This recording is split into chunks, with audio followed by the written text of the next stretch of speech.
dans ce tutoriel numéro 1 qui est consacré au logiciel Opia. Alors Opia, c'est ce qu'on appelle un EIAH, un environnement intelligent d'apprentissage humain. Et donc, dans ce tutoriel, nous allons voir premièrement comment s'inscrire sur le site. Nous verrons également comment créer une situation et enfin, nous verrons les différents mots qui composent le langage sur Opia. Alors, tout d'abord, il faut certains prérequis pour vous inscrire sur Opia. Donc, Opia est un site qui est géré par Google et donc il faut obligatoirement un compte Gmail. Donc, si vous n'en avez pas, je vous invite à vous en créer un. Ensuite, ce que je vous conseille, c'est de vous rendre et de travailler uniquement sur Google Chrome pour pouvoir bénéficier de l'extension Google Traduction. Pourquoi? Car le site est entièrement en anglais. Donc c'est plus simple, vous pourrez en un clic changer directement la langue de la page.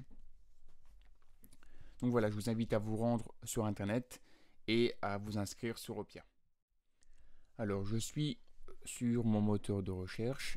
Je tape dans ma barre de recherche Opia, O2PIA, Enter, et je prends le premier lien qui est devant moi. J'arrive sur l'interface, donc oui, il est déjà connecté à mon compte, mais j'arrive sur cette interface et en haut à droite, il est marqué s'identifier avec Google. Donc vous cliquez, là vous devrez rentrer votre adresse Gmail et votre mot de passe. Et une fois que c'est fait, vous arrivez sur cette interface. Alors pour créer une situation, c'est très simple. Vous avez sur la droite bibliothèque, donc c'est l'ensemble des différentes situations que toute la communauté a créées, car il faut savoir que Opia est 100% public et gratuit, et donc tout ce qui est créé doit être obligatoirement partagé dans la communauté.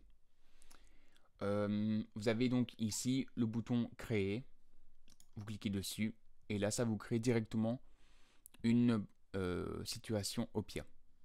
Voilà, vous verrez dans d'autres tutoriels comment créer du contenu sur cette situation, mais la première étape est de créer une nouvelle situation. Alors sur Opia, on a plusieurs mots: sujet, exploration, histoire, carte, compétences, module, contenu, interaction. Toutes ces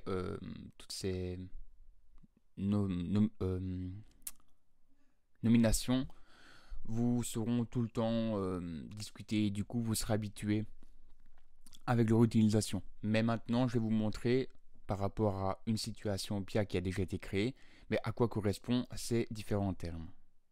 Nous voici sur une situation Opia qui a été réalisée pour être à destination d'un réel public, donc des élèves. Alors, déjà, nous sommes dans ce qu'on appelle une situation ou une exploration. Moi j'utilise le terme situation, mais le terme propre au site c'est exploration. Donc en fait on voit c'est l'ensemble de la situation, donc de la séquence que l'élève devra réaliser au fur et à mesure. Alors comme vous pouvez le voir, cette exploration est divisée en 3 modules. Un module c'est un bloc de ce qu'on appelle des cartes. Première carte, premier module, deuxième module, troisième module et quatrième module, pardon. Alors, dans ces modules, on a ce qu'on appelle des cartes. Une carte, c'est ceci. Donc, c'est voilà, c'est un support en fait sur lequel on peut créer du contenu théorique ou bien poser une question. À ce propos, lorsqu'on pose une question, donc nous verrons il y a différents types de questions possibles, c'est ce qu'on appelle une interaction. Donc c'est une interaction. Donc à partir du nœud, à partir de la carte, on a une interaction en lien avec cette carte. Et une fois que cette interaction est faite, l'apprenant il est redirigé vers une nouvelle carte grâce à ce qu'on appelle un nœud. Donc, on a une carte où l'élève a du contenu théorique ou une question. On a une interaction. Donc c'est ce qui va permettre en fait de être une transition entre une carte et une autre carte.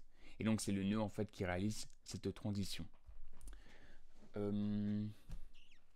Voilà, en termes de compétences, c'est simplement pour dire que à travers ces situations Opia, on peut travailler de nombreuses compétences.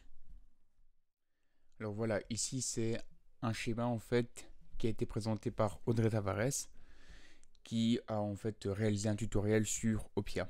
Et donc on retrouve la même idée où on a l'exploration qui est la situation de manière générale, qui est composée de différentes cartes. Une carte, ça permet quoi? De proposer du contenu, de proposer également une interaction où l'élève va devoir donner une réponse et par rapport à ça, il sera redirigé vers la carte numéro 2. Donc voilà, à travers ce tutoriel, vous avez pu découvrir comment s'inscrire sur Opia, comment créer une première situation et enfin comment comprendre le langage qui est utilisé sur le site.